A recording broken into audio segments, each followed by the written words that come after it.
반갑습니다. 새벽 기도에 많이 기다렸습니다. 이런 기회 아니면 여러분 제가 참 좋아하는 교회에 이렇게 와볼 수 있는 참 좋은 기회라서 그렇습니다. 제가 없는 사이에 이제 목사님들이 제목을 정해서 이렇게 다 나눈 모양이에요. 네. 저그들은 말랑말랑한 거 가지고 가고 저한테는 모욕이라고 하는 겁나 험한 주제를 줘서 저는 친구라고 생각했는데 어쨌든 한 번도 이렇게 깊이 살면서 그렇게까지 고민해 보지 않았던 주제를 또 덕분에 이렇게 묵상할 수 있는 좋은 기회였습니다. 인간에게 가장 견디기 힘든 순간은 명예를 잃는 순간인 것 같아요. 너무 창피해서 고개를 들 수 없을 때, 그 순간은 인간다움을 상실한 순간이기 때문에 그런 것 같아요. 모욕당하고 조롱당할 때, 뭐 억울하게 당했든 내가 잘못해서 당했든 어쨌든 남의 입에 내가 오르내리고 있다는 것을 나중에 알고 나면 너무 힘듭니다. 특히 내 사랑하는 가족들 앞에서 면이 서지 않을 때, 혹은 내 가족의 명예를 훼손하는 것을 볼 때는 이게 분노마저 이렇게 솟구칩니다. 왜 그럴까 생각했더니 인간은 처음부터 다른 인간으로부터 인정과 존중과 사랑을 받아야 사람답게 살 수 있도록 지어졌기 때문인 것 같습니다. 존경과 명예를 얻을 때만큼 사는 게 즐거운 순간이 또 있을까요? 특별히 가장 가까운 사람에게서, 나를 가장 잘 아는 사람에게서 존경과 인정을 받는 것만큼 내가 참 의미 있게 산다 싶을 때가 또 있을까요? 수천 명의 페이스북 친구, 인스타 팔로워 아무 의미 없습니다. 그들이 나의 명예, 나의 자부심이 될 수는 없습니다. 내 가족들이 저를 인정할 때, 또 나같이 있는 동역자들이, 우리 성도들이, 장로님들이 저를 인정할 때, 그때 좋은 거죠. 네. 물론 어떤 분들은 남들이 뭘 하든 그냥 외부와의 관계를 차단하고 혼자 마음 편하게 살자 하시는 분들도 있어요. 왜냐하면 그 거절 당했던 아픔이 너무 커서 또다시 인정받지 못할까 봐, 또다시 누군가 나에게 등을 돌릴까 봐 두려워서 그런 겁니다. 그렇게 혼자 고립되어 살면 그 상처는 안 받을 수 있을지 몰라도 그건 또 사는 게 아니에요. 한 청소년을 상담한 적이 있습니다. 그 왕따를 당하던 아이였는데요. 학교를 가다 안 가다 가다 안 가다 이렇게 반복했어요. 그래서 몇 날을 학교 안 가다가 이번에는 또 다시 가겠다고 했대요. 근데 이제 엄마는 그게 안 잊혀서 아이고 목사님 좀 한번 만나봐 주세요. 그래서 만났어요. 음, 그래 학교 가는 거 괜찮겠어? 저는 상관 안 해요. 음, 그래 쉬는 동안에 네가 나머지 모든 친구들 왕따 시키겠다고 결심했구나. 근데 그 말 듣고 이제 애가 깜짝 놀라서 아무 말도 못했습니다. 야, 그건 괜찮은 게 아니야. 결국 아이는 자퇴하고 지금 대안학교에 갔는데 예전 모습을 찾아볼 수 없을 만큼 밝고 행복하게 지내고 있습니다. 친구들이 정말 좋아하는 아이로 지내고 있습니다. 그랬을까요? 인간 같지 않는 사람들의 한결같은 특징은 낯이 너무 두꺼워서 부끄러움을 모른다는 데 있습니다. 염치가 없어요. 그래서 몰염치하고 파렴치한 사람들을 보면 사람이 아무리 돈이 많고 배운 것이 많고 사회적 지위가 짱짱해도 무척 저렴하고 야비하고 천박하게 느껴지는 이유가 여기에 있습니다. 인간을 가장 인간답게 하는 그 무언가가 그 사람에게는 빠져 있어서 그래요. 하나님 나라 백성들은 누굴까요? 부끄러움을 아는 사람. 그들은 아주 명예를 소중하게 생각하는 사람. 그래서 하나님의 명예를, 하나님의 인정을 특별히 사모하는 사람들입니다. 동시에 그래서 하나님께서 창조하신 모든 생명 있는 것들을 그 가치 그대로, 그 존엄 그대로 인정하고 대우하고 환대하기를 기뻐하는 사람이 그리스도인 것 같아요.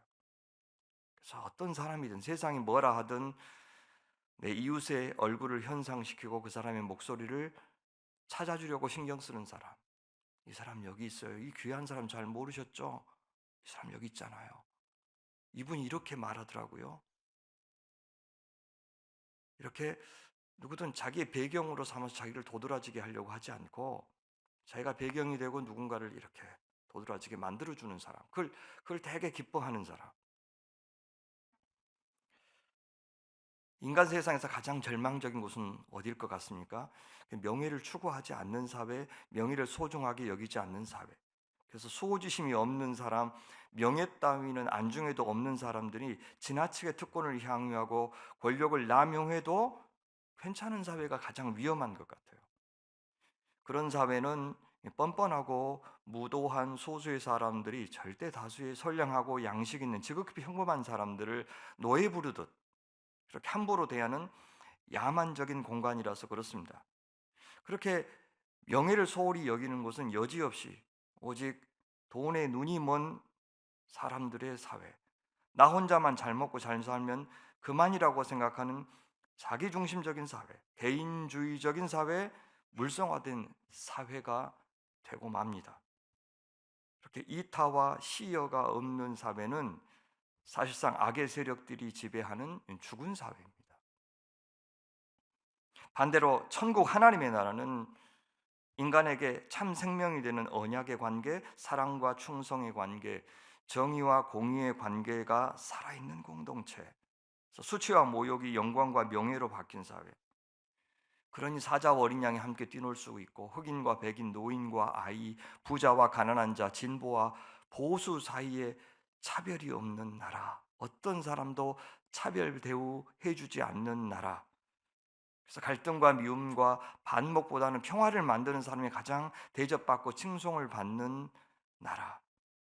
내가 소중한 만큼 타인도 소중하다고 생각하고 나한테 갈망이 있고 욕구가 있으면 당연히 다른 사람에게도 있을 것이라고 생각하면서 죽을 때까지 그 욕망들을 서로 조율하며 조심하면서 공존하기를 모색하는 사람들, 그런 사람들이 모인 곳이 천국 같아요. 그렇게 자꾸 다른 사람이 신경 쓰이는 사람들, 내가 뭔데 이렇게 많이 누리지? 나는 뭐 그렇게까지 잘한 것이 없는데 왜 이렇게 대접을 받지? 그래서 내가 갖지 못한 것에 대해서 아쉬워하기보다도 사실 자격 없이 누리는 것을 더 많이 셈하는 그런 사람들, 그렇게 관계적 감수성이 예민한 사람들이 저는 예수의 사람들 같습니다. 예수님이 그러신 분이었기 때문에. 심지어요, 이 땅에서 다른 사람의 명예를 위해서, 공연히 추락한 그 사람의 명예를 위해서 나의 불명예를, 내 수요까지 무릅쓰는 사람, 십자가의 삶을 자처하는 사람들이 그리스도입니다. 예수님의 십자가가 의미하는 바가 바로 그것이었고, 우리는 그리스도의 제자로서 그 십자가 가지고 나를 따르라는 명령을 받드는 사람들이라서 그렇습니다. 예수님의 십자가 여정은 이미 성육신에서부터 시작됐습니다. 하늘 영광 버리고 이 땅에 내려와서 죄인들과 같이 되신 사건부터 이미 그분의 십자가는 시작된 겁니다. 그렇다면 성육신은 단지 예수께서 인간이 되신 사건만이 아니라 인간이 늘상 당하는 인간의 기본적인 삶의 조건인 그 수치를 당할 조건을 스스로 취하신 사건이다. 그렇게 볼 수도 있습니다. 성육신에서부터 이미 그분의 고난은 시작되었고 모욕의 여정도 시작됐습니다. 그런데 굳이 하나님의 아들 예수께서 그렇게 취약한 인간으로 오셔야만 했던 이유를 히브리서 기자는 이렇게 말합니다. 하나님의 은혜로 말미암아 모든 사람을 위하여 죽음을 맛보려 하심이라. 자녀들은 혈과 육에 속하였으며 피와 살을 갖고 있으며 그 말이죠. 그도 예수님도 또한 같은 모양으로 혈과 육을 함께 지니신 이유가 뭐냐? 죽음을 통하여 죽음의 세력을 잡은 자 곧 마귀를 멸하시며, 부연 설명하죠. 죽기를 무서워함으로 한평생 매여 종노릇하는, 누구의? 마귀의 종노릇하는 모든 자들을 놓아주려, 해방시키기 위해서 그렇게 하셨다. 너 내 말 안 들으면 죽어. 내 말 듣고 신앙생활 따위 하지 말고 교회 그런 데다가 시간 바치지 말고 생사 여탈권이 나한테 있으니까 내 말 들어 라고 죽음 갖고 우리 위협하는, 그래서 그 사탄 앞에서 쩔쩔 매는 그런 우리들을 해방시키기 위해서, 그래서 참 그리스도 안에서 자유함을 누리게 하기 위해서 예수께서 오셨다, 그렇게 얘기합니다. 예수께서 죽음으로 죽음을 이기셨다라고 이야기합니다. 그렇게 하셨기에 예수님은 인간 대제사장보다 더, 그리고 천사보다 더 우리를 위한 위대한 대제사장 자격을 갖추셨다고 히브리서는 말합니다. 단지 우리를 구원하는 일에 예수님의 죽음, 피가 필요했다면 애굽으로 피신시킬 것이 아니라 그냥 헤롯의 손에 베들레헴의 다른 아이들과 함께 죽임을 당해도 좋았을 겁니다. 어린아이의 피는 안 되는 겁니까? 하지만 굳이 한 인간으로서 우리가 겪는 수치와 모욕을 겪은 후에 대제사장이 되셔야만 했던 이유, 그렇게 해야만, 그 과정을 반드시 거쳐야만 구원자의 자격을 갖춘 것이다 라고 말하는 이유를 이렇게 말합니다. 그러므로 그가 범사의 모든 일에 형제들과 같이 되심이, 우리와 같이 되심이 마땅하도다. 그 이유는 하나님의 일에 자비하고 신실한 대제사장이 되어 백성의 죄를 속량하려 하심이라. 그가 시험을 받아 고난을 당하셨은지, 이 시험이 이제 모욕, 수치, 환난, 고난 이런 겁니다. 당하셨은즉 우리도 시험 받는 자들 우리를 능히 도우실 수 있느니라. 구원이라고 하는 것은 이 땅에서 천국으로 장소 이동하는 것이 아닙니다. 한 번도 그렇게 말한 적이 없습니다. 성경은. 이 땅에서 갖은 모욕 속에서, 죽음 이전의 죽음의 상황 속에서 그리스도를 포기하게 만드는 사탄의 메커니즘으로부터 우리가 자유함을 얻고, 그것을 무릅쓰고 하나님을 택하고 그리스도를 택하는 사람으로 창조하는 것이 구원입니다. 그러니 그것을 먼저 겪으셔야 우리를 도우실 수 있다고 이야기하는 겁니다. 예수님이 육체적인 죽음만이 십자가는 아니었던 겁니다. 수치와 모욕의 순간에 우리 인간은 사실상 죽음이나 다름없는 고통을 겪는다 했죠. 그래서요, 그런 모욕이 뻔히 앞에 기다리고 있으면 차라리 스스로 그 전에 목숨을 끊는 것이 낫다고 여길 정도로 두려워하고 힘들어합니다. 그래서 사실상 모욕은 죽음 이전의 죽음인 겁니다. 예수님에게도 수치와 조롱과 모욕은 사실상 죽음의 순간이었습니다. 그것은 다른 말로 하면 그가 완전히 죽음에 노출된 인간이 되는 순간이었다는 뜻입니다. 자기가 하나님이심을 여실히 드러내셨다면 그분은 그런 수치를 받을 필요가 없었습니다. 모욕을 당하도록 내버려두는 순간에 예수께서는 그냥 대접을 못 받는 정도가 아니라 인간 본연의 모습인 흙으로 돌아가신 겁니다. 예수님은 인간의 모욕을 하나도 거절하지 않으시고 다 당하셨어요. 그것은 하나님으로서의 전능성을 포기한 결정이었습니다. 십자가 앞에서 수치와 모욕을 당하기 전에도 예수님은 이 땅에 오실 때부터 영광도 받으셨지만 모욕도 함께 받으셨어요. 누울 곳 없으셨잖아요. 그것은 왕이시기 때문에, 하나님이시기 때문에 그것이 문제가 되는 겁니다. 천사와 동방 박사들은 경배하고 찬양했지만 헤롯은 죽이려고 했어요. 그것도 왕에게 할 짓은 아니었습니다. 공생애가 시작되면서부터는 예수님을 향한 경배와 반대는 더 극단적으로 나누어졌어요. 그가 성령이 아니라 귀신의 왕 바알세불의 힘을 빌어서 기적을 행한다고 비난하는 사람들이 나타났고, 안식일의 주인이신데 안식일을 어겼다고 비난했습니다. 말씀이 육신이 되어 우리 가운데 오신 분인데 예수를 율법 갖고 시험을 했고요, 심지어 모세의 율법을 업신 여긴다고 비난했어요. 성전을 완성하러 오신 예수님을 성전을 사흘 만에 허문다고 주장했다면서 거짓으로 증언했습니다. 예수님과 내내 동고동락했던 제자들은 예수께서 이루시려고 했던 하나님 나라와는 정반대되는 나라를 지속적으로 꿈꾸었습니다. 심지어 가룟 유다는 예수를 노예 한 사람 값인 은 30에 팔아 넘기기조차 했습니다. 수제자 베드로는 3번이나 부인하고 저주하면서 예수님과의 관계를 정리했어요. 이 모든 일들이 왕이신 주 예수 그리스도에게는 치욕스러운 일이었을 겁니다. 지나온 모든 순종을 다 쓸데없는 것으로 만들고 앞으로 남은 저 십자가의 순종이 의미 없는 것처럼 보이게 만드는 참 쓰라린 일들이었을 겁니다. 여러분, 믿는 사람한테 배반 당해 보셨어요? 배반한 그 사람도 밉지만 배반당한 자신이 원망스러워서 그런 자신과 같이 살기 싫을 정도로 아마 괴로울 겁니다. 내가 미쳤지, 내가 바보지, 내가 어쩌자고. 예수님한테는 그런 생각이 없었을까요? 알면 좀 괜찮습니까? 이렇듯 예수께서 수치를 당하시는 순간은 예수께서 자신에게 이렇게 부여되었던 모든 신적인 권능을 다 내려놓는 순간이었습니다. 하나님을 향하는 인간의 모든 반역과 조롱을 온 몸으로 받아내셨어요. 아무 저항도 안 하셨어요. 이를 통해서 예수님은 인간이 하나님을 떠나면 어떤 존재까지 될 수 있는지를 철저하게 드러내셨습니다.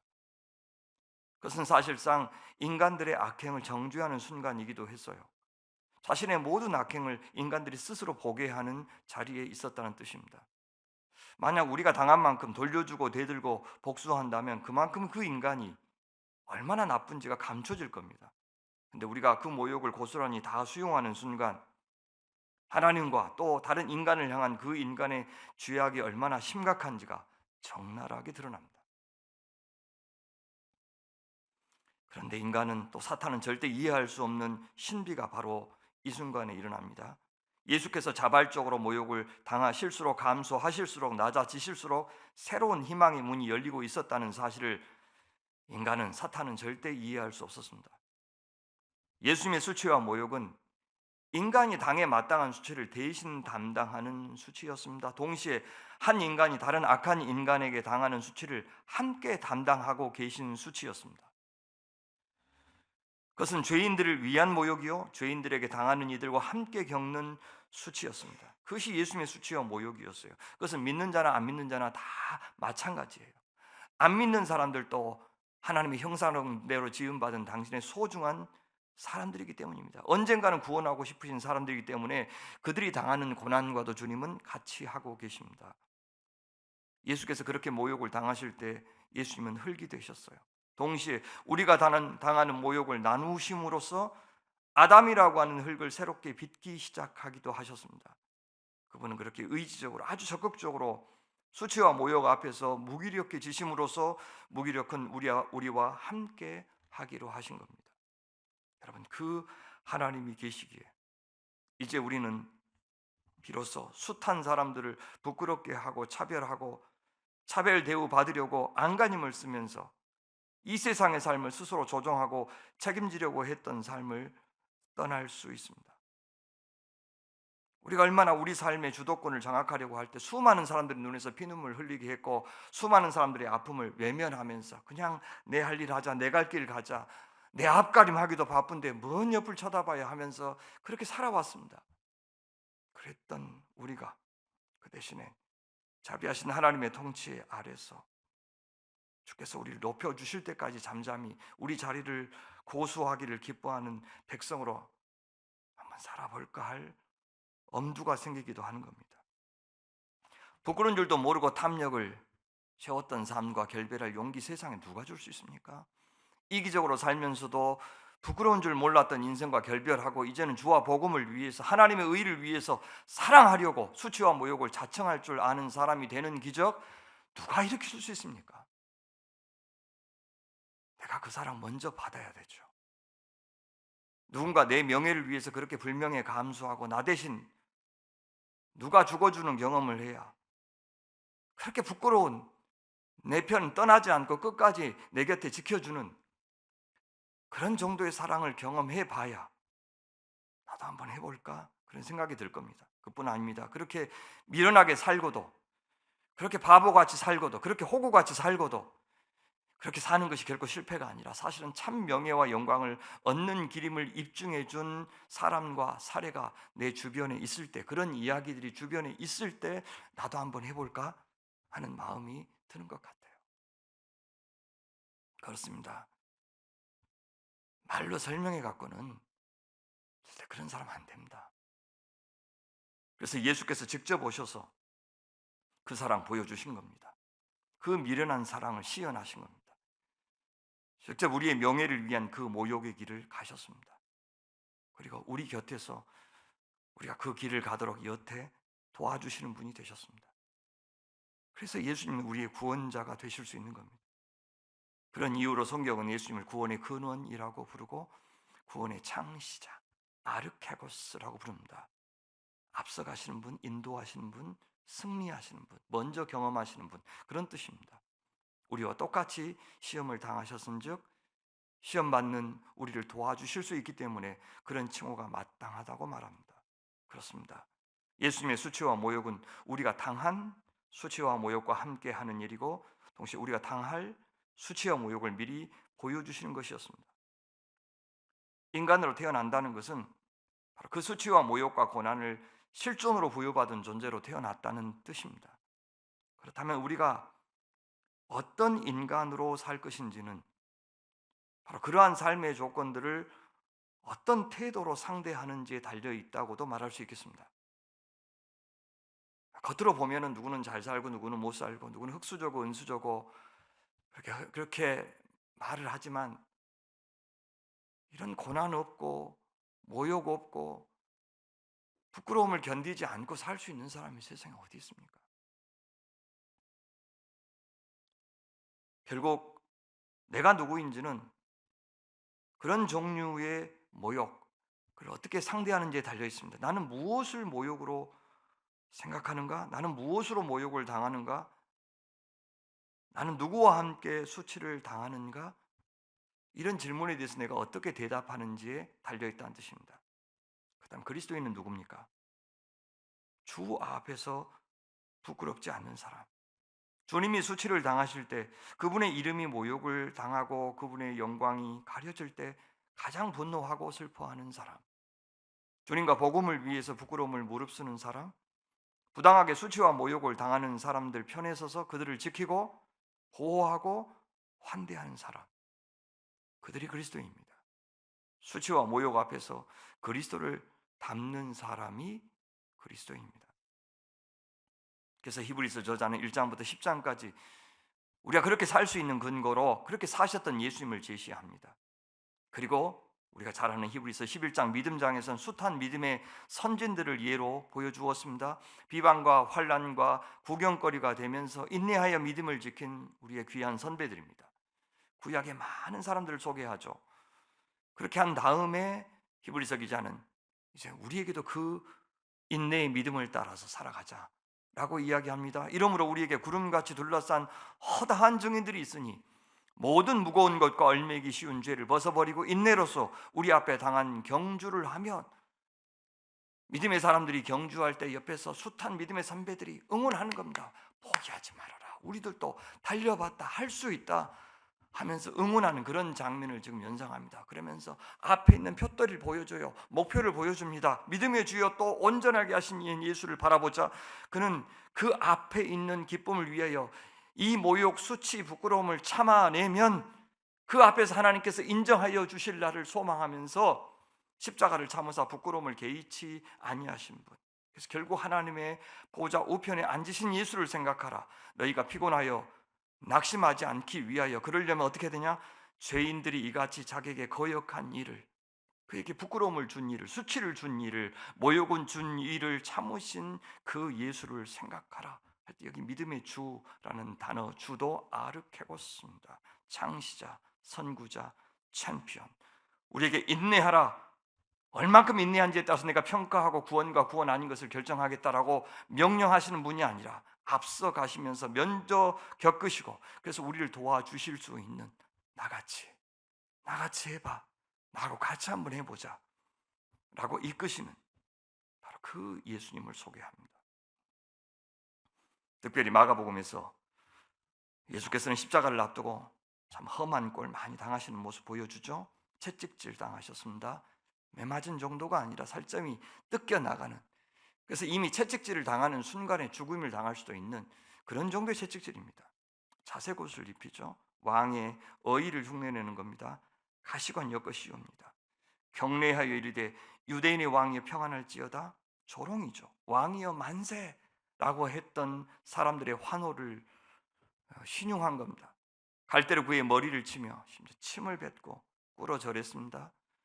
갈 때는 왕의 지팡이를 가리키죠. 꿇어 절하는 것도 왕에게 경배하는 것처럼 흉내내는 겁니다. 그러고는 십자가를 지워서 올라가게 합니다. 혼자 못 가니까 구레네 시몬한테 강제로 지워서 올려보내죠. 구레네 시몬. 이름을 굳이 언급한 이유는 누구를 연상시킵니까? 내가 죽기까지 주 따르겠다고 했던 시몬 베드로는 어디 있는데? 시몬 베드로가 옆에 있어서 같이 그 십자가 부드러워져야 될 것인데 그 사람은 지금 어디 있고 이 지금 구레네 시몬이 있는 것이야. 지금 그렇게 이야기하고 있는 겁니다. 못 박힌 십자가 앞을 지나가면 사람들이 머리를 흔들며 모욕했어요. 아하, 성전을 헐고 사흘에 짓는다는 사람이 너냐? 너를 구원해서 십자가에서 한번 내려와 봐라. 대제사장과 서기관들도 희롱에 동참했습니다. 그가 남은 구원하였을 때 자기는 구원할 수 없도다. 이스라엘 왕 그리스도가 지금 십자가에서 내려와 우리가 보고 믿게 한번 해봐라. 심지어 옆에는 강도들이 달려있었는데 그들도 예수께 욕했다고 나옵니다. 누가 생각납니까? 영광의 좌우편 우리한테 주라고. 그거 얻으려면 내가 받는 잔 마시고 내가 받는 세례 받을 수 있겠냐? 할 수 있습니다. 했던 그 두 제자는 어디 있고 다른 사람이 지금 옆에 있느냐? 이 좌우편이라고 하는 말이 마가복음에 딱 2번밖에 안 나오냐 하는 말입니다. 예수께서 중요한 순간마다 늘 데리고 다녔던 최측근 세 사람, 야고보, 요한, 베드로. 그 세 사람이 이 십자가에 지금 이 장소에 없다라고 하는 것을 지금 말해주고 있는 겁니다. 신앙은 장담이 아닙니다. 빌라도는 예수의 죄패를 걸되 나사렛 예수 유대인의 왕이라고 쓰라고 말합니다. 진담 반 조롱 반입니다. 이것이 십자가 앞에서 예수께서 당하셨던 모욕이죠. 그런데 얼른 우리는 예수께서 평상시 하셨던 말씀을 알고 있으니 두 장면이 오버랩된다는 것도 금방 눈치채셨을 겁니다. 유대인은 예수께서 진짜 왕으로 오신 메시아인 줄 모르고 모욕을 주었지만 예수님은 진짜 왕이셨기 때문에 그들이 주는 모욕을 진정한 경배로 받으실 수 있었어요. 이 군인들은 자신들이 한 일이 좀 예수께서 이미 말씀하신 것을 성취하는 것이라는 것을 몰랐습니다. 그래서 아셨기 때문에 저항하지 않으셨어요. 예수님은 이 죽음이 끝이 아닌 것도 아셨기에 이것을 수치로만 여기지 않으셨을 겁니다.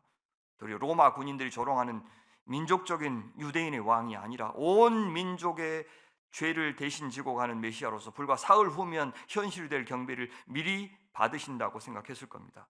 마리아의 향유 옥합을 자신의 장례를 미리 치러준 일로 받아들이셨듯이 말입니다. 초대교회 성도들을 그리스도인이라고 불렀는데 이것도 원래는 명예로운 이름이 아니고 조롱거리였죠.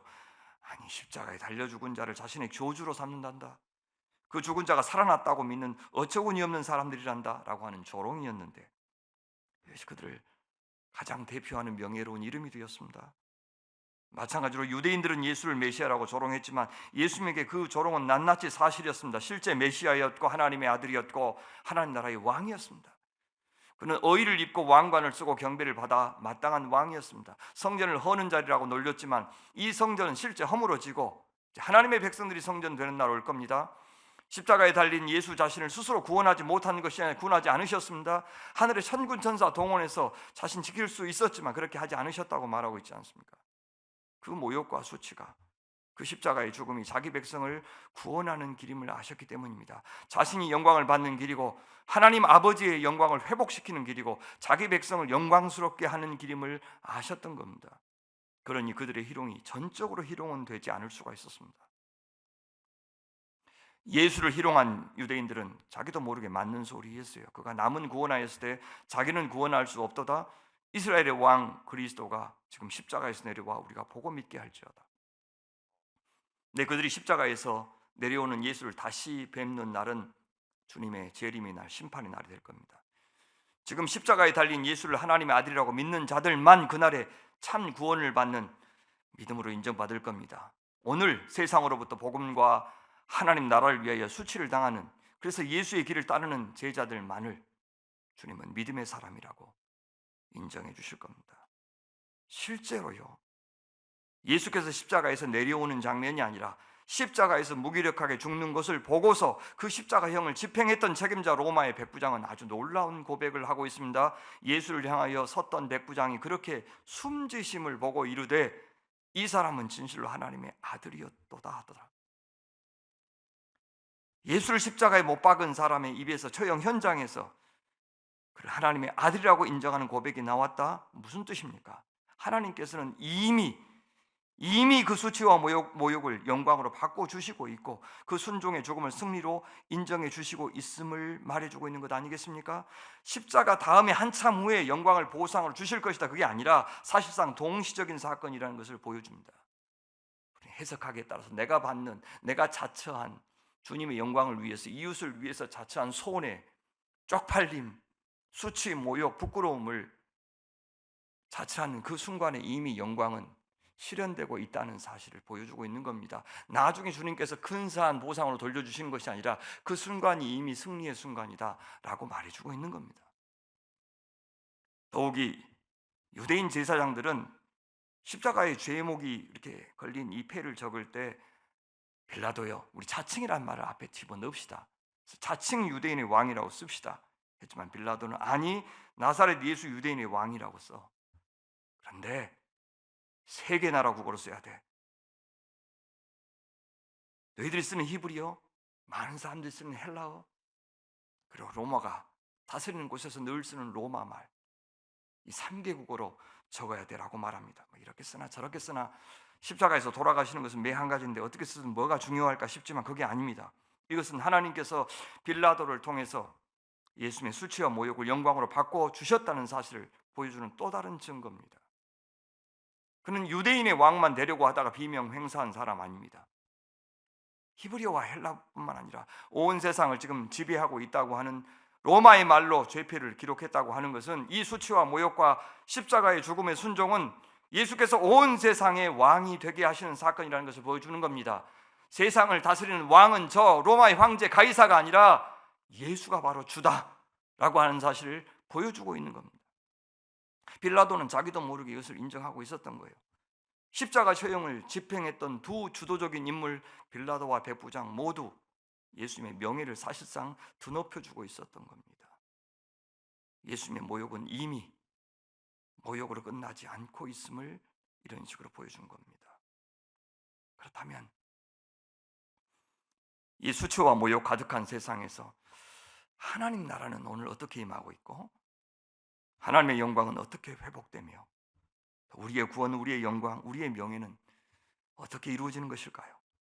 참으로 역설적으로 그것은 우리가 그리스도처럼 주와 복음을 위해서 모욕을 자청할 때 가능합니다.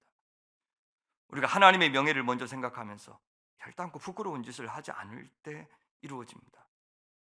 우리가 내 이웃의 모욕까지 감수해 주는 사랑을 하기 시작할 때 이루어집니다. 우리 누굽니까? 우리 자존심 하나에 신앙 내팽개칠 수 있는 사람들입니다. 이따위 사람들이 모인 교회 안 다녀. 난 이제 하나님 안 믿어. 교회 무너뜨리고요, 목회자와 절연하기도 하는 것, 그것이 우리입니다. 그래서 우리는 누군가를 위해서 모욕을 당해준다, 주와 복음을 위해서 모욕을 당한다는 것이 얼마나 힘든 일인지, 그것은 사실상 내가 죽는 일입니다. 그래서 성경은 우리에게 인내하는 거예요. 바깥에서 오는 어려움을 참아내는 인내만이 아닙니다. 더 어려운 인내는 내 자존심을 위해서 모든 것을 망가뜨리고 싶은 나 자신에 대한 인내가 많습니다. 내 자존심과 예수님을, 지체를, 공동체를, 은혜를 서슴지 않고 바꿔버리는 나와 싸울 때 필요한 것이 인내입니다. 모욕을 감수할 때, 또 부끄러워해야 할 때 부끄러워하는 순간에 우리는 비로소 가장 인간적인 인간이 됩니다. 어린아이가 됩니다. 육신적인 죽음이 찾아오기 전에 가장 심각한 죽음을 자처하기로 결정하는 순간이 바로 그 순간입니다. 내 자존심을 스스로 세우지 않겠다는 결심, 내 자아를 앞세우지 않겠다는 결심, 그것이 자기를 부인하고 자기 십자가를 지고 나를 따르라고 하는 주님의 명령에 순종하는 것입니다. 그것은 생명 아닌 것들로 더는 생명 지키려고 하지 않겠습니다. 민낯으로 사는 것, 그래서 인간다운 바깥에서 내가 지금 누리고 있는 껍데기들 다 치우는 것. 그래서 본연의 인간이 되는 것. 그것이 바로 신적 전능성을 해치하신 예수님처럼 수치와 모욕을 수용한다는 말의 뜻입니다. 그렇게 하기로 했을 때요, 세상은 우리더러 너 인자부터 너 대접받을 생각하지 마라, 아마 그렇게 위협할 겁니다. 왜요? 우린 시시각각 내가 절대 무시당할 만한 사람 아니다, 사랑받을 만한 조건을 갖춘 사람이라는 것을 증명하기 위해서 늘 안간힘을 쓰면서 너 나한테 그렇게 대하면 안 돼, 나 그렇게 무시하면 안 돼 라고 하는 것을 드러내기 위해서 얼마나 가오잡는데 열중하는 사람들인데, 내가 나를 내려놓는다고요? 너 위험해. 그러면 실제로 어마어마한 것을 당하기도 합니다. 하지만 동시에 우리는 바로 그 순간이 더 많은 이웃과 친구를 얻을 수 있고 참다운 명예를 얻을 수 있는 순간이라는 주님의 말씀을 더 믿어야 됩니다. 그 순간에요, 그렇게 낮출 때 더 많은 사람들 진심으로 사랑할 수 있고, 그동안 한 번도 못 들었던 사람들의 소리, 신음 들을 수 있고, 비참한 이웃의 삶의 현장에 가볼 수 있고, 누군가로부터 진심 어린 사랑과 응원도 받을 수 있다는 사실도 믿어야 됩니다. 받는 사람 빚쟁이로 만들지 않으면서 호의를 베풀 수 있고, 칭송을 기대하지 않으면서도 사랑할 수 있는 사람이 비로소 됩니다. 우리가 누군가의 호의를 베풀었을 때 즉시 그 사람과 나 사이의 관계는 갑과 을의 관계가 됩니다. 그렇게 하지 않으려면 제가 그 밑에서 그 사람들을 떠받쳐주면서 사실 섬겨야 되는데, 시혜를 베푸는 것이 아니라 섬겨주는 것이 바로 그것입니다. 그게 얼마나 어려운지 우리는 압니다. 수치와 모욕을 받을 때도 지나치게는 상처받지 않을 수도 있습니다. 우리가 부끄러워할 줄도 알고 부당하게 수욕을 당하는 자들 편에 설 때, 그렇게 하나님의 명예를 가장 소중히 여길 때, 우리는 가장 많이 불쌍히 여김을 받는 사람도 될 수 있는 겁니다. 여러분 중에 그런 사람이 있어요? 저 친구는 되게 잘 됐으면 좋겠어. 와, 쟤가 잘 되는 거 보면 난 너무 기분이 좋아. 혹시 그런 사람 있어요? 혹시 여러분이 그런 사람입니까? 떡 하나 더 주고 싶은 사람. 여러분, 그것이 그런 사람 된다면 이 세상에서 우리가 누릴 수 있는 최고의 명예가 아니겠습니까? 부러움을 넘어서 시기와 어떤 질투의 대상이 되는 게 아니라 사랑을 넘어서 존경과 추앙의 대상이 되는 것, 친구 되고 싶은 사람이 되는 것, 감사의 대상이 되는 것, 그것이 하나님 나라에서 우리가 받을 수 있는, 누릴 수 있는 최고의 명예입니다. 그렇지 않아요? 나를 대신해서 누군가 모욕을 당해 주었다면 그만큼 감사한 것이 또 있을까요? 같이 있는 것만으로 내 병판이 손상될 수도 있는데도 나는 이 사람의 친구요 이렇게 말해준다면 얼마나 고마워할까요? 제가 시향 연주회를 종종 가는데 그때마다 제가 음악을 잘 몰라서 그런지 참 옹사한 게 뭐냐면, 언제 박수를 쳐야 될지를 몰라서 참 겁나 기분 좋아 치려고 그러면 사람들이 안 치고 있으니까 간신히 멈추고 제 친구하고 같이 한번 갔는데, 제 친구는 저보다 더 심란해서 막 박수를 치는 거예요. 근데 혼자 치고 있어서 얼마나 쪽팔리겠어요. 그래서 옆에서 막 쳐줬어요. 저 지금 그 후로부터 그 친구는 저를 엄청 좋아하기 시작했습니다. 그거예요. 슬픔을 나눠서 담당해 주는 사람, 모욕을 같이 감수해 주는 사람.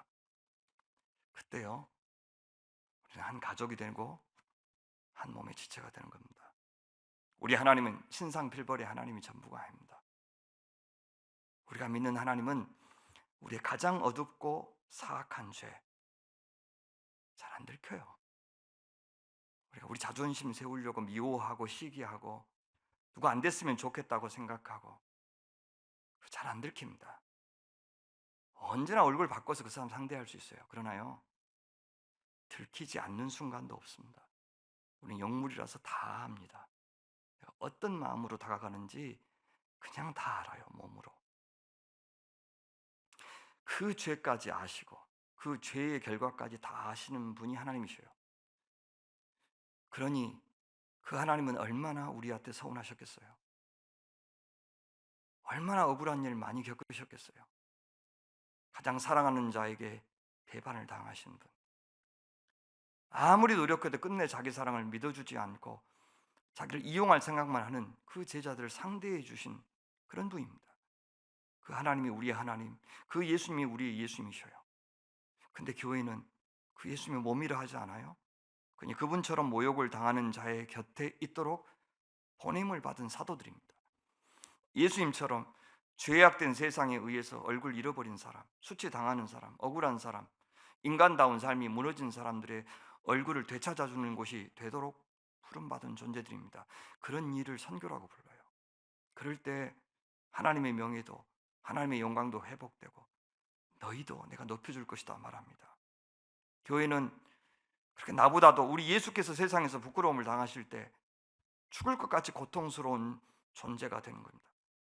그리고 그 영광을 회복하는 일에 인생을 거는 존재들이 교회입니다. 주님의 얼굴을 부끄럽게 하는 일은 상상도 하지 못하는 사람들, 이웃에게 수치와 모욕을 안겨다주는 이 죄악된 구조와 철면피한 악의 세력들을 용서하지 않는 존재들, 그것이 내 계급의 이해관계와 어떻게 상충된다 할지라도 나보다 하나님 이제 저 그만 좀 챙기십시오, 저 사람들 좀 먼저 챙겨주십시오 하는 그런 염치가 있는 사람들이 그리스도인이에요. 그런 못된 녀석들에게 맞서기 위해서 모욕을 무릅쓰기도 하는 존재들, 그게 교회입니다. 그럴 때 우리도 그 얼굴의 영광의 빛을 받아서 영광스러운 하나님의 백성, 영예로운 주의 백성이 될 겁니다. 우리가 주와 복음을 위하여 수치와 모욕을 당할 때, 우리가 죽음 이전에 죽음을 당할 때 하나님의 영광은 가장 잘 드러나고 하나님의 능하신 역사는 가장 활발하게 일어나고, 그래서 하나님과 우리 모두가 영광스럽게 될 겁니다. 그래서 사도 바울께서는 자기의 이력서를 말하면서 삼층천을 다녀온 일은 자랑하지 않고 나는 나의 약함을 자랑하겠다고. 왜? 그때 그리스도의 능력이 가장 온전해지기 때문이라고 고백하셨습니다. 우리가 세상적인 힘과 권력을 발휘할 수 있을 때가 아니라 가장 약할 때 그분의 영광과 능력이 가장 잘 드러난다는 겁니다. 그러니 사랑하는 여러분, 혹시 지금 애매하게 산다고 살았는데, 주님을 위해서 산다고 살았는데 돌아오는 것은 참 서운함과 오해와 수치와 모욕일 때가 있습니다. 혹시 그런 시간 견디고 계십니까? 주님이 당신의 능력으로 행하실 일을 기대하면서 잘 인내하시길 바랍니다. 인간이라는 직업같이 고단한 직업이 또 어디 있습니까? 하나님 모르는 이 세상에 살면서 인간이어서 겪는 수치와 모욕 누구든지 있습니다. 그런 이웃을 혹은 알고 계십니까? 우리 그런 나라에 대해서 걱정하고 있지 않습니까? 그때 우리를 낮추시고 겸손하게 하시는 주님의 섭리도 같이 묵상하십시다.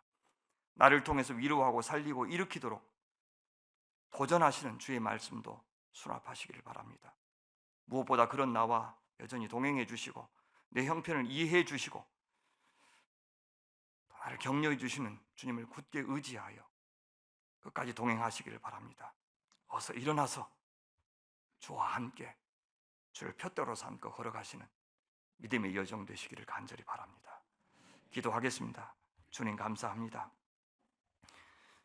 참 많이 가르쳐 주시고 사랑해 주셨는데 여전히 주님의 그 성육신의 신비 충분히 모르고 저희의 수욕을 담당해 주신 사랑 역시 천만분의 1도 알 도리가 없습니다.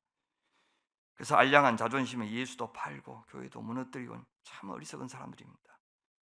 이제 그런 쓸데없는 껍데기들 다 벗어 던지고 부끄러워해야 할 때 부끄러워하고 부끄러운 짓은 하지 말고 부당하게 모욕을 당하는 자들과는 잘 연대하고 무엇보다 하나님의 명예와 영광이 온전히 회복되는 일에 산 제물로 우리 자신을 기꺼이 드리는, 그리하여 참된 영광과 명예를 주 안에서 누리는 복된 인생, 영광스러운 교회 되게 하여 주시옵소서.